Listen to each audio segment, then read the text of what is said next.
नमस्कार। साइकोलॉजी की क्लास में एक बार फिर से आपका हार्दिक अभिनंदन। और आज हम बात करने वाले हैं अधिगम का अर्थ एवं प्रकार। छात्रों, यह हमारी 7वीं कक्षा है, 7वीं वीडियो है और concept of learning and its types इस विषय पर आज हम बात करने वाले हैं।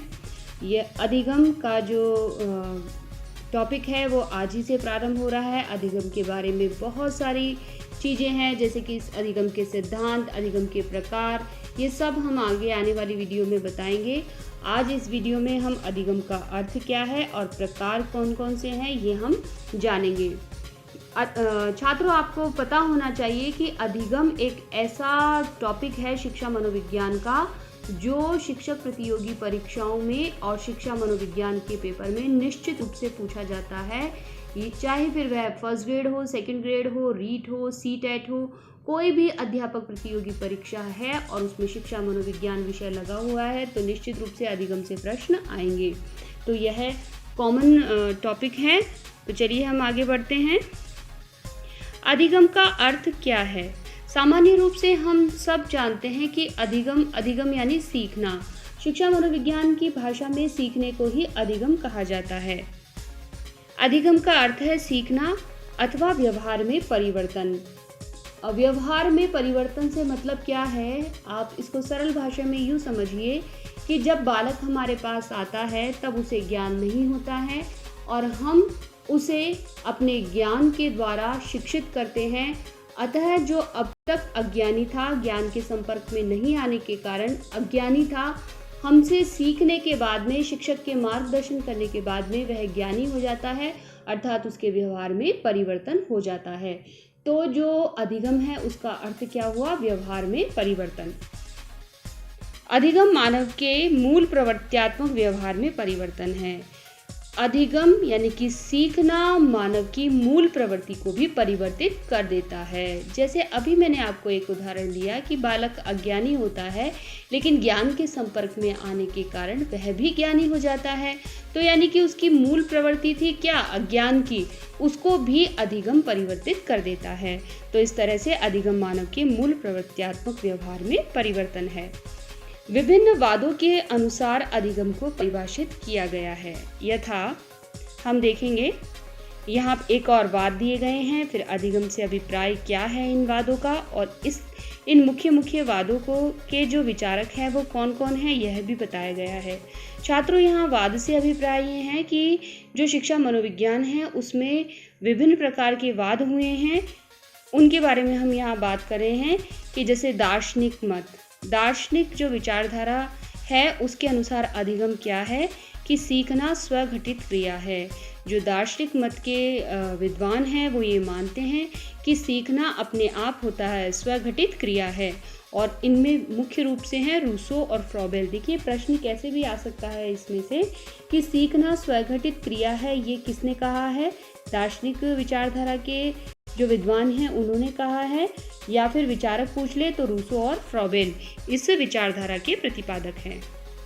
फिर है व्यवहारवादी। देखिए, व्यवहारवादी कौन कौन कहलाते हैं?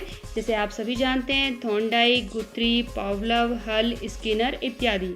तो व्यवहारवादी क्या कहते हैं कि अधिगम व्यवहार का परिमार्जन है। और इसकी इस विचारधारा के जो विचारक है वो कौन कौन है? थॉर्नडाइक, गुथ्री, पावलोव, हल और स्किनर। तो दार्शनिक मत में सीखना स्वघटित क्रिया है, व्यवहारवादी में अधिगम व्यवहार का परिमार्जन है। और विचारक आप जरूर याद रखिएगा, क्योंकि कई बार प्रश्न ऐसे भी आ जाता है कि थॉर्नडाइक है, दार्शनिक है, व्यवहारवादी है, गेस्टॉल्टवादी है, तो वहाँ आपको हेल्प होगी इससे। आगे हम देखेंगे गेस्टॉल्टवादी। गेस्टॉल्टवादी है वो अधिगम को क्या मानते हैं कि सीखने में सूझ का महत्व है। आप तो गेस्टॉल्ट से एक शब्द याद रख लीजिएगा कि गेस्टॉल्ट यानी सूझ। यह अपनी परिभाषा में सूझ कहते हैं, सिद्धांत में भी सूझ शब्द का प्रयोग किया है और अधिगम के अर्थ में भी यह सूझ को ही महत्व देते हैं। और मुख्य जो गेस्टाल्टवादी है वो कौन कौन है? कॉकफा, वर्दीमर और कोहलर। तो इस प्रकार से हमने देखा कि जो शिक्षा मनोविज्ञान के विभिन्न वाद चले हैं उनके अंदर अधिगम को क्या क्या कहा गया है और उसके प्रमुख विचारक कौन कौन हैं। तो इस तरह से अब हम जान चुके हैं कि अधिगम का अर्थ होता है सीखना, यानी कि हमारे भी व्यवहार में परिवर्तन हो गया है। इससे पहले हमें नहीं पता था कि अधिगम क्या होता है, लेकिन अब हमारे व्यवहार में परिवर्तन यानी कि हम जान गए हैं कि अधिगम क्या होता है। ठीक है विद्यार्थियों, आगे चलते हैं। प्रमुख परिभाषाओं को हम देख लेते हैं। गार्डनर मर्फी ये कहते हैं कि व्यवहार में होने वाले सभी परिवर्तन अधिगम में सम्मिलित है। देखिए इस परिभाषा को कैसे याद करेंगे आप कि जब भी हम गार्डनर से याद रखिएगा गार्डन, जब भी हम गार्डन में जाते हैं तो हमारे व्यवहार में नाना प्रकार के परिवर्तन होते हैं, प्रसन्न हो जाता है ना मन। बस वहीं से इस परिभाषा को याद कीजिए कि व्यवहार में होने वाले सभी परिवर्तन कहाँ होते हैं, गार्डन में। तो इस परिभाषा के जो विचारक हैं वो कौन है, गार्डनर मर्फी। आगे हम देखेंगे व्यवहार के कारण व्यवहार में परिवर्तन ही अधिगम है। किसने कहा है, गिलफोर्ड ने, है ना। तो गिलफोर्ड क्या कहते हैं, व्यवहार के कारण व्यवहार में परिवर्तन, है ना, गिलफोर्ड। आगे हम देखेंगे नवीन ज्ञान एवं नवीन अनुक्रियाओं को प्राप्त करने की प्रक्रिया। देखिए अनुक्रियाओं शब्द का प्रयोग किया है इस विचारक ने। एक बात याद रखिएगा, नवीन ज्ञान एवं नवीन अनुक्रियाओं को प्राप्त करने की प्रक्रिया ही अधिगम है। एक और सेम एक बात कहते हैं कि विकास की प्रक्रिया अधिगम है। किसने कहा है, वुडवर्थ ने। देखिए वुडवर्थ को याद करने के लिए आप ये ध्यान रखिएगा कि इन्होंने अपनी परिभाषा में अनुक्रियाओं और प्रक्रिया, क्रिया अनुक्रिया, इसका अधिक प्रयोग किया है। देखो ये दोनों ही परिभाषा जो है वो परीक्षाओं में पूछी गई है, इसलिए मैंने दोनों ही कोट को रख दिया है। दोनों का अभिप्राय एक ही है, लेकिन ये अलग अलग तरीके से बार बार परीक्षाओं में पूछी जाती है। तो वुडवर्थ के अनुसार क्या है, अधिगम नवीन ज्ञान एवं नवीन अनुक्रियाओं को प्राप्त करने की प्रक्रिया ही अधिगम है। और दूसरी ओर क्या कहते हैं कि विकास की प्रक्रिया अधिगम है। तो बताइए व्यवहार में होने वाले सभी परिवर्तन, गार्डनर मर्फी। व्यवहार के कारण व्यवहार में परिवर्तन, गिलफोर्ड। नवीन ज्ञान एवं नवीन अनुक्रियाओं को प्राप्त करना, वुडवर्थ। विकास की प्रक्रिया, वुडवर्थ। देखिए छात्रों आपको कीवर्ड ध्यान रखने पड़ेंगे और तभी ये परिभाषाएं याद होगी और परिभाषाएं परीक्षा में पूछी भी जाती है। आगे हम देखेंगे व्यवहार में उत्तरोत्तर सामंजस्य की प्रक्रिया। किसने कहा है, स्किनर। उत्तरोत्तर शब्द को आप याद रख लीजिएगा कि देखिए उत्तरोत्तर हमारी जो स्किनर है ना, स्किनर से आप याद कीजिए स्किन, हमारी जो स्किन है उसमें उत्तरोत्तर परिवर्तन होता रहता है ना। कभी जब हम छोटे होते हैं तो कोमल होती है हमारी जो स्किन होती है, त्वचा, यानी बड़े होते हैं तो थोड़ी रफ हो जाती है और वृद्धावस्था में थोड़ी ढीली पड़ जाती है। तो ऐसे याद कर सकते हैं, बस एक मजाक में आपको कुछ परिभाषाएं याद हो जाएगी कि व्यवहार में उत्तरोत्तर सामंजस्य की प्रक्रिया ही स्किनर है। आगे हम देखेंगे अधिगम आदतों, ज्ञान एवं अभिवृत्तियों का अर्जन है। ये गलत मिसप्रिंट है, अर्जन है। अर्जन इसको पढ़ें आप। और ये किसकी परिभाषा है, क्रो एंड क्रो की। देखिए क्रो एंड क्रो, कौवा जो होता है वो क्या करता है, काँव काँव करता रहता है। और इसने भी अपनी परिभाषा में क्या क्या डाला, आदतों, ज्ञान, अभिवृत्तियों, यानी बहुत सारी चीज़ें, काँव काँव करने वाली बात है। तो क्या, आदतों, ज्ञान एवं अभिवृत्तियों का अर्जन ही अधिगम है। परिभाषा को समझने की चेष्टा कीजिए कि अधिगम से क्या होता है, आदतों, हमारी जो भी आदतें होती हैं, ज्ञान और अभिवृत्तियों, हम अधिगम के द्वारा यानी सीखने के माध्यम से बहुत सी अच्छी आदतों को प्राप्त करते हैं, विकास करते हैं अच्छी आदतों का, ज्ञान प्राप्त होता है हमें, और हमारी जो अभिवृत्तियाँ होती हैं वो जागृत होती है, वह बनती है। तो ऐसी बात किसने कही है, क्रो एंड क्रो ने। अधिगम क्या है, आदतों, ज्ञान एवं अभिवृत्तियों का अर्जन है। आगे हम देखेंगे अनुभव के द्वारा व्यवहार में होने वाला परिवर्तन अधिगम है। अनुभव को देखो किसने, गेट्स जो विचारक हैं उन्होंने अनुभव को महत्व दिया है। तो आप अनुभव के आगे लगा लीजिए गेट्स, इनकी परिभाषा को, कि अनुभव को अधिगम किसने माना है, गेट्स ने माना है कि अनुभव के द्वारा व्यवहार में होने वाला परिवर्तन ही अधिगम है। आगे हम देखेंगे अभ्यास एवं प्रशिक्षण के फलस्वरूप नवीन व्यवहार परिवर्तन अधिगम है। और इस विचारधारा के प्रतिपादक हैं किंग्सले एवं गैरी। देखिए यहाँ प्रशिक्षण आप अपने आप से जोड़ लीजिए कि आप भी प्रशिक्षणार्थी हैं। तो अभ्यास यानी कि आपकी बात को किसने महत्व दिया? किंग्सले गैरी ने। तो अभ्यास एवं प्रशिक्षण के फलस्वरूप नवीन व्यवहार परिवर्तन क्या कहलाता है? यानी कि अभ्यास और प्रशिक्षण को महत्व देने वाले हैं किंग्सले गैरी। वे जो किंग होते हैं ना, वो क्या करवाते हैं? बहुत सारा अभ्यास भी करवाते हैं, हमको ट्रेंड भी करते हैं। तो अभ्यास और प्रशिक्षण की बात कौन करते हैं? किंग्सले एवं गैरी। तो हमने इस तरह से अधिगम की जो परिभाषा है उसको अच्छे से जाना। अधिगम की परिभाषाओं को पढ़ने के बाद एक बात ध्यान आती है कि यह अधिगम की सतत चलने वाली प्रक्रिया है और यह शिक्षक के व्यवहार द्वारा विद्यार्थी के व्यवहार में परिवर्तन का परिणाम है। क्योंकि ज्ञान देने वाला कौन है? अध्यापक। और प्राप्त करने वाला कौन है? विद्यार्थी। तो इन दोनों में मतलब कि शिक्षक के व्यवहार द्वारा विद्यार्थी के व्यवहार में परिवर्तन का परिणाम ही अधिगम है। अधिगम बाल केंद्रित प्रक्रिया है। इसका आधार, दंड तथा पुरस्कार कुछ भी हो सकता है। जिन कार्यों के लिए अधिगमकर्ता को पुरस्कृत किया जाता है उससे वे अधिक रुचि लेते हैं, आगे हम और भी पढ़ेंगे, और उससे कुशलता अर्जित करते हैं। इसलिए अधिगम क्या है? एक आनंदमयी और सामाजिक क्रिया है जिसमें व्यवहार में उत्तरोत्तर अनुकूलन स्थापित होता है। तो अधिगम क्या? जीवन भर जो सीखना है, एक तरह से वही अधिगम है। लेकिन शिक्षण प्रक्रिया में हम जो ज्ञान की बात कर रहे हैं, जो सीख रहे हैं, उसको हम अधिगम कहते हैं। आगे हम देखेंगे अधिगम के प्रकार, टाइप्स ऑफ लर्निंग। अधिगम के जो प्रकार हैं मुख्य रूप से 3 प्रकार माने गए हैं। पहला हम देखेंगे गामक अधिगम। गामक अधिगम जिसको शॉर्ट में हम कहेंगे गामक यानी शारीरिक अधिगम। गामक अधिगम मन के विकसित होने से पहले होता है। मतलब कि बिल्कुल आप प्रारंभिक स्टेज मानिए इसको, कि जो बालक द्वारा वस्तुओं को पकड़ना, शरीर को गति में लाना, इस प्रकार के अधिगम में आते हैं। शैशवावस्था में सभी प्रकार का जो अधिगम होता है वह अनुकरण के द्वारा होता है। तो गामक को आप इंद्रियों से जोड़ लीजिए कि जो इंद्रियों का अधिगम होता है, मतलब देखिए बालक जो है वो उसके शरीर में बहुत गति नहीं होती है, वो बिल्कुल फ्लेक्सिबल होता है। उसको धीरे धीरे हम सिखाते हैं, यहाँ तक कि उठना, बैठना, हाथों को संतुलित करना, किसी वस्तु को पकड़ना, ये सब सिखाया जाता है। तो बालक को जब इंद्रियों का प्रशिक्षण दिया जाता है या बालक इंद्रियों के माध्यम से जो सीख रहा होता है तो उसको हम कहते हैं गामक अधिगम। और ये अधिगम होता कैसा है? अनुकरण के द्वारा है। आप याद रखिएगा कि शैशवा अवस्था में, प्रश्न यहाँ से बनेगा कि शैशवा अवस्था में अधिगम किस प्रकार होता है? कैसे होता है? अनुकरण के द्वारा। बालक सब कुछ देख देख करके सीखता है। तो मैं समझती हूँ कि ये अधिगम का प्रकार आपको समझ में आ गया होगा।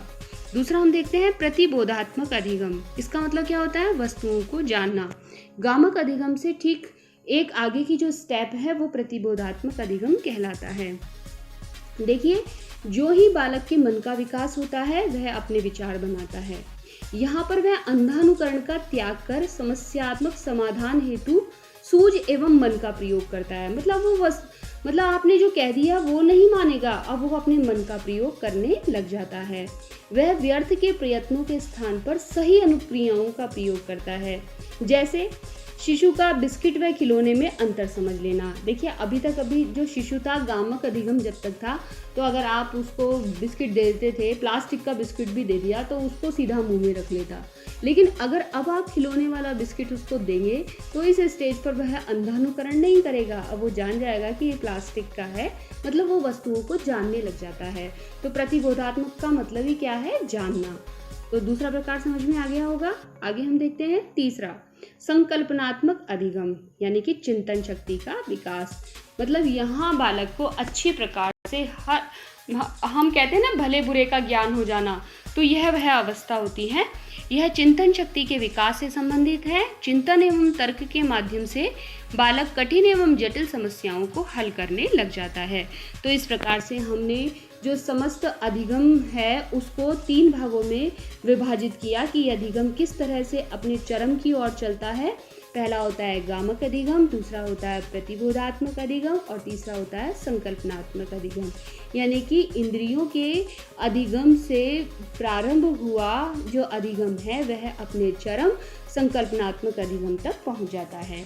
तो विद्यार्थियों, आपको ये अधिगम के तीनों प्रकार समझ में आ गए होंगे। आगे हम चलते हैं। ज्ञाने ने अधिगम के 8 प्रकार बताए हैं। ज्ञाने एक महान शिक्षा शास्त्री हुए हैं, शिक्षा मनोवैज्ञानिक हुए हैं, जिन्होंने अधिगम के प्रकारों को बताया है। विद्यार्थियों, ज्ञाने के का जो यह अष्ट सोपान की है वह अधिगम सिद्धांतों में भी पढ़ा जाता है, लेकिन यहाँ प्रकार में भी प्रश्न आपसे पूछे जा सकते हैं कि अधिगम के जो प्रकार हैं वो ज्ञाने ने कितने बताए हैं।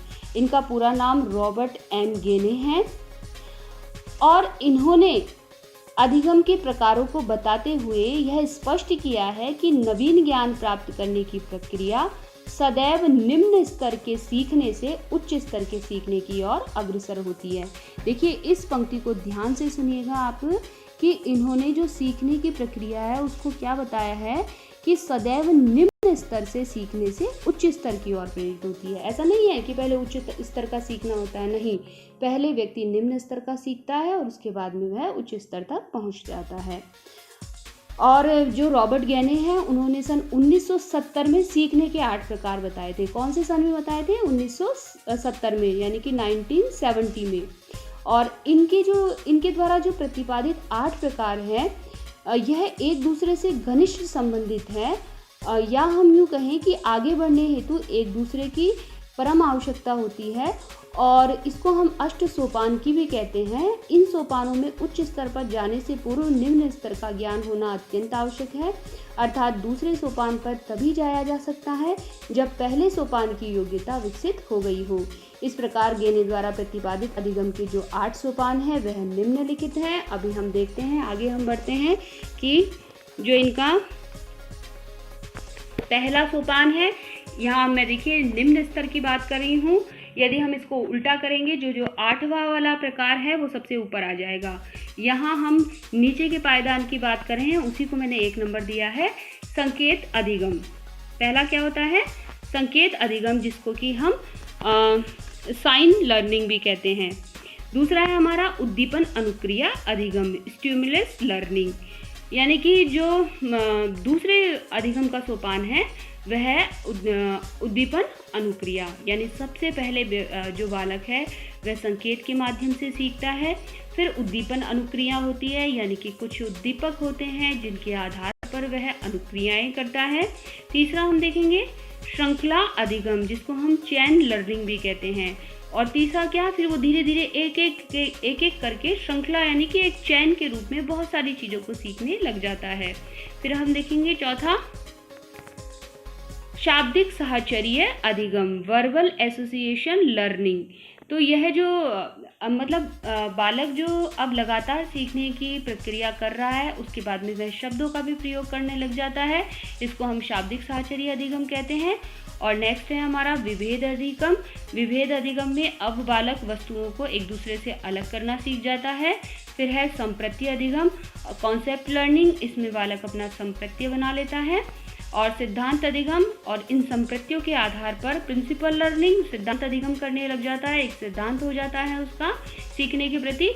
और जो लास्ट है वो होता है समस्या समाधान अधिगम, प्रॉब्लम सॉल्विंग लर्निंग, मतलब अब वह अपने दिमाग से, अपने चिंतन से किसी वस्तु को वो कैसी है, किस तरह की है और ऐसी क्यों है, इन सारी चीज़ों का वह समाधान करने लग जाता है।